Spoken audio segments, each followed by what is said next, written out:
Nikhil. I'm software developer at Presto team at Meta. Uh, Today we'll be talking about the interactive data analytics at Meta. So a rough outline of what topics we'll be discussing today. First is the background and motivation, like what are the goals and what is the background that has caused us to invest in this interactive data analytics.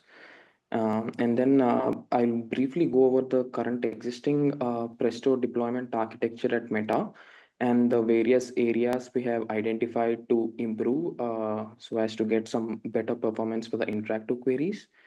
And then I'll go over the list of improvements, like the isolation via cluster restructuring, the changes we made to get faster split generation, um, and how the logic we implemented to have a compact directory listing cache, the changes we made to get 100% in-region network reads for our interactive queries via intelligent data placement, and then finally the storage driver improvements which we made to help us get better latencies for our read calls.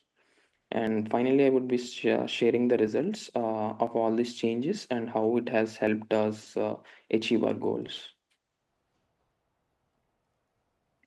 Coming to motivation, state of the art analytics must be fast and responsive. We need interactive experience built on engines that meet high speed, high reliability expectations for our customers. Interactive queries should be interactive, like they should finish faster. Like based on research and industry standards, queries are considered interactive when they finish within 5 seconds, end to end. Like if it's more than 5 seconds or like 10 seconds, then it's not considered interactive in the sense that people lose their chain of thought while waiting for the dashboard or the query to finish.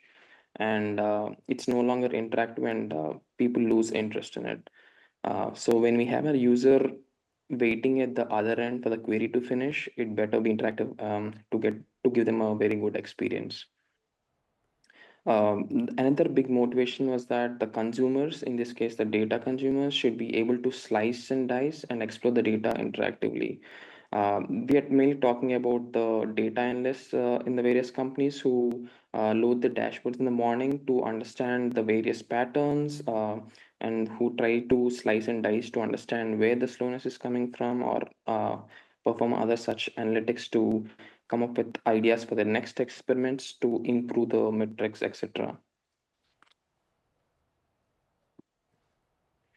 Before I talk about the actual improvements, I would like to go over the architecture we have today for the deployment of Presto at Meta, and then the areas which I circled with the pink ones are the areas where we improved and improved in the sense the time taken for those steps, and thereby increasing the performance of the interactive queries. Let me just go over the architecture first, and then I'll go into the details. So on the left side, we have the Presto client. These are clients which are actually sending the SQL queries to the Presto clusters. The client exists today in various languages like C++, Hack, and then Python. So when a client submits the query, it goes to first the Presto gateway. The Presto gateway is the entry point to the entire ecosystem for the Presto. The main idea of this gateway is to identify which region Presto cluster to send this traffic to, so as to get the best response. The way so here it then runs an explain query on that SQL to understand what tables and what partitions the query is reading from. This is needed because the data in Meta is huge and centers.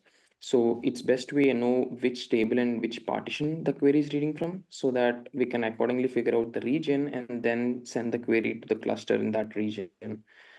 So once the explained result comes back, we send that as input to this global Tetris. Global Tetris is our data placement service, which figures out where to which data center. so as to get the optimal performance. And then the Tetris sends back the region where this query needs to run. Based on that, the Presto gateway picks a cluster in that region which has the minimum queue. Uh, and then it forwards that query to that appropriate Presto cluster. Once the query reaches the cluster, there are multiple things that happen. Um, the basic concept of the entire Presto execution is the split. It's We can think of the split as the file path and the start and end locations. So in order to create that split, it talks to Metastore, and then it talks to the storage to get the list of files in a partition, etc.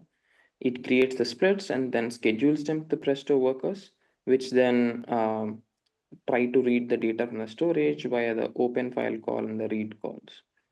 So this is briefly the architecture stuff, how Presto is deployed at Meta. And now coming to the areas of improvement where we targeted to get the truly interactive performance. So the first one was the communication between the Presto client and the Presto gateway. Um, the clients are geo distributed and it can come from any region like across the US or Europe. Uh, and similarly, the Presto gateway is also deployed in multiple regions. It's not a single deployment. So previously, the way it was happening is that we just pick round robin one gateway to handle the request. Uh, but we figured that cross-region communication is a very costly operation. So we should be smart enough to pick the region where the client and the gateway are in the same region. This will help reduce the latency in this part of the communication. So that is one optimization within. And then coming to the region, the place where the Presto gateway makes the decision to send the query to which region, right? So interactive queries are usually on data sets which are very small. So we decided that if we can collocate all the data that an interactive query reads from in the same region, then we can just avoid this explain query and be straightforwardly know that this particular table or this particular query is reading the data from this specific region. So we do not need to rely or we do not need to know the exact partition details, and hence we can completely skip this explain part and rather just say that the table, we can just ask the table placement service, like this, the tables we're reading from, just you give us the part region where we need to go for.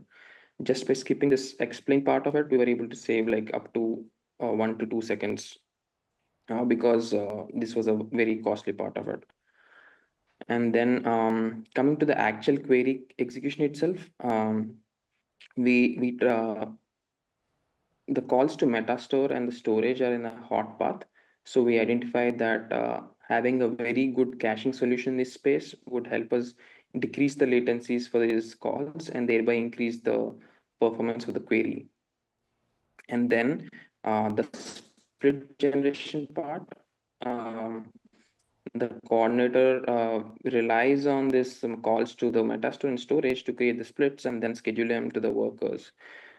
Since coordinator is the single point for creation of splits, if the time taken for this split generation is high, the workers will just be waiting for the splits to be scheduled, and we're actually kind of wasting time over there. So, so we invested in features to improve this split generation and scheduling. And finally, we had changes to the storage driver so that the communication from the workers to the storage, the open file and read file are much faster and thereby giving us a better performance. Uh, in the next slide, I will be going into details of these improvements and sharing more details.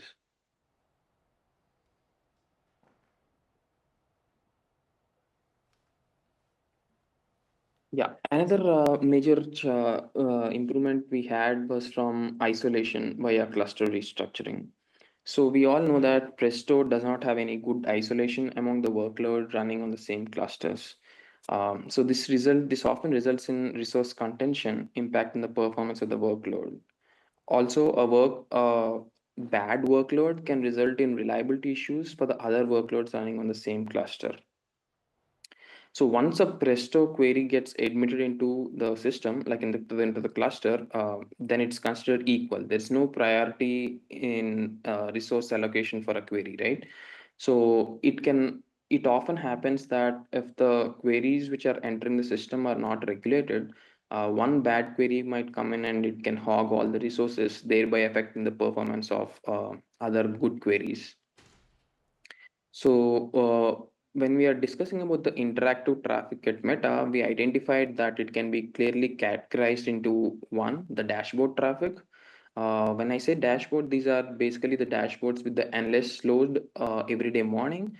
So these are the queries which are predefined, that are vouched for, well optimized, and they're good queries. Basically, they don't change that often. Um, and then the other set of interactive traffic is the exploratory traffic, where people write SQL queries ad hoc way, trying to analyze the various data they have. Um, since these are ad hoc, they can be widely varying in the amount of data they're trying to read, or the type of functions they're trying to execute in the SQL, and they're truly exploratory. There is no given pattern for that. So we can see that there's a clearly a difference in the traffic within the interactive queries itself. And so by identifying and routing this dashboard traffic to a separate cluster, we were able to provide them a better isolation and better performance, because we are making sure that all these dashboard queries which are vouched for, which are optimized, which are sanitized, and usually tagged as good queries, are running in this one cluster for them, so that there is no resource contention, and we are sure that the resources are equally distributed among them. Similarly, since these dashboards have a repeated pattern to them, like whenever a user loads them, the queries are much more repetitive, and thereby giving us a better in-memory cache hit rate for the metadata caching, and also the data caching on the workers, thereby helping us to get better performance via the isolation, and also this various cache iterates. The next step is the faster split generation I was talking about earlier. So the way the split creation happens today is, first we figure out all the list of partitions a given SQL query is reading from, and then we do a get partition call to the meta store to fetch the partition object. Um, and then for each partition object, we do a list file call to figure out the list of all the files in that partition. Uh, and then based on this files, we create a split. Like for every file, we create one split at least.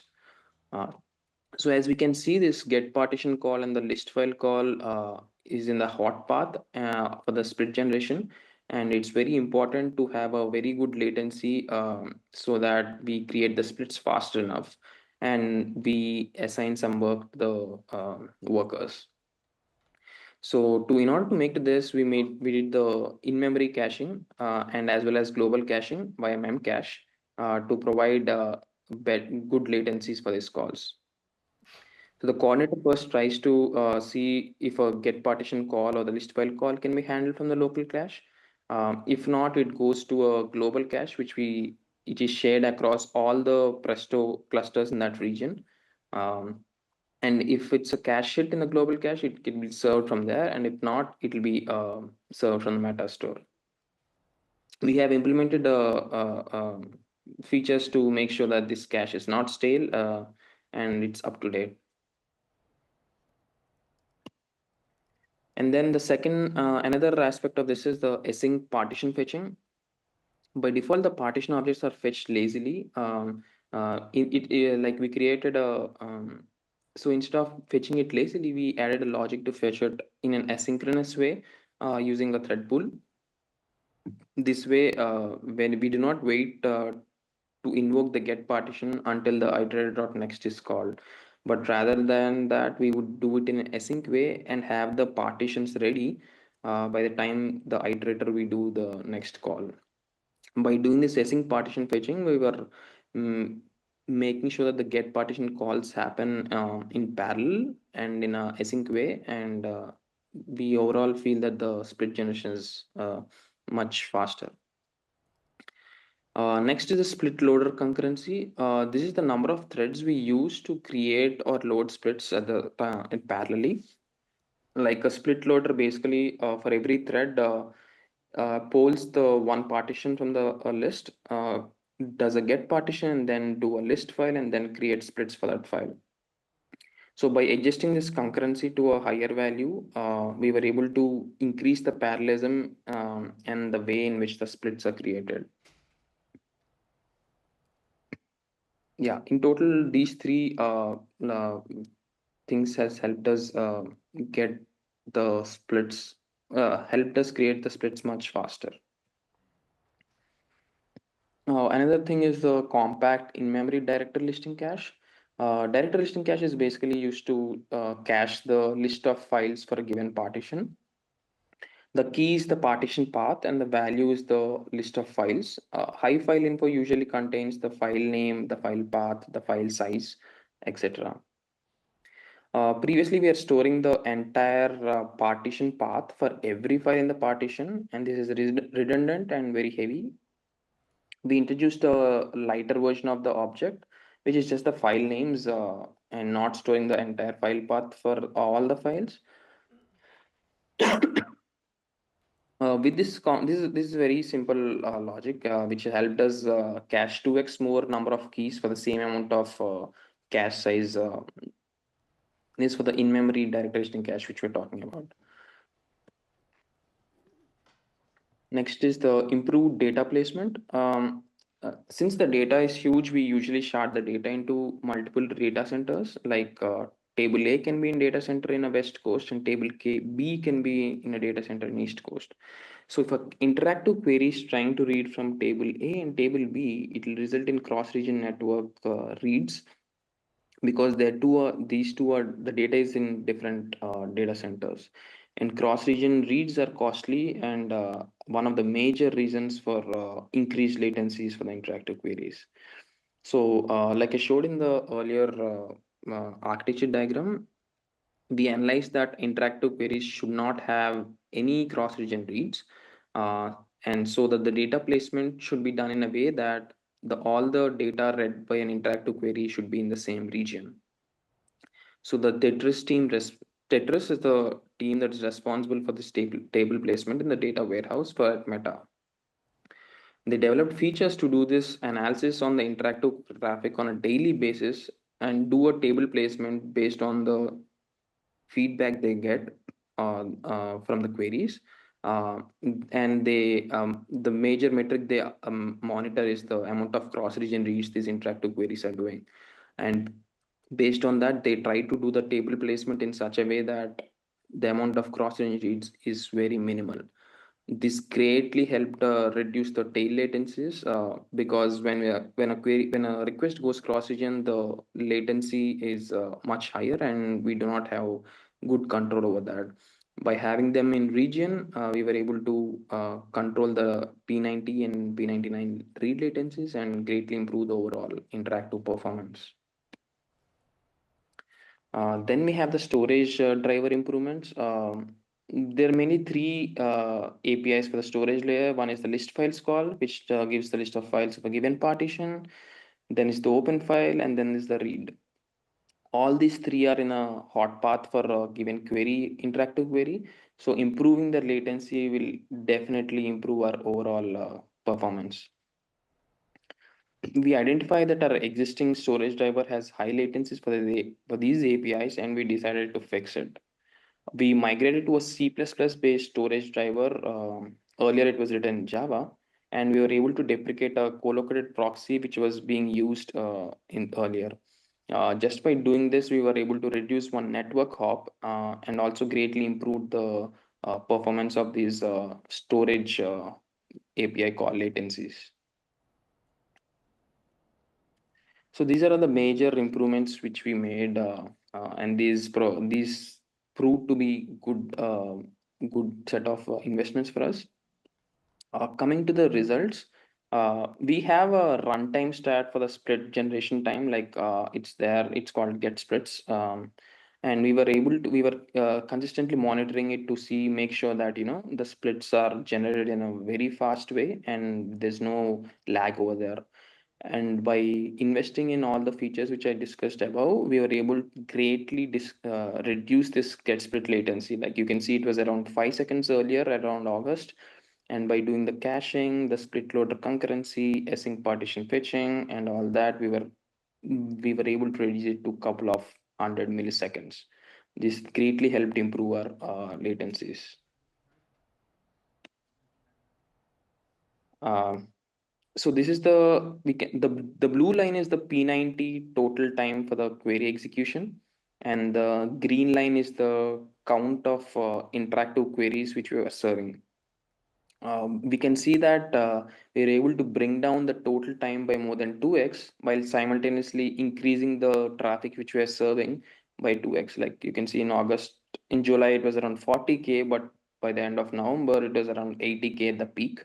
So the traffic increased 2x, but at the same time, the P90 query latency had dropped from around 30 seconds to like around 10 to 15 seconds. These investments proved to be very good for us, and it greatly helped improve our interactive performance and dashboard experience for the analyst at Meta. Yeah, I think that is it. Thank you, and yeah, feel free to ask any questions.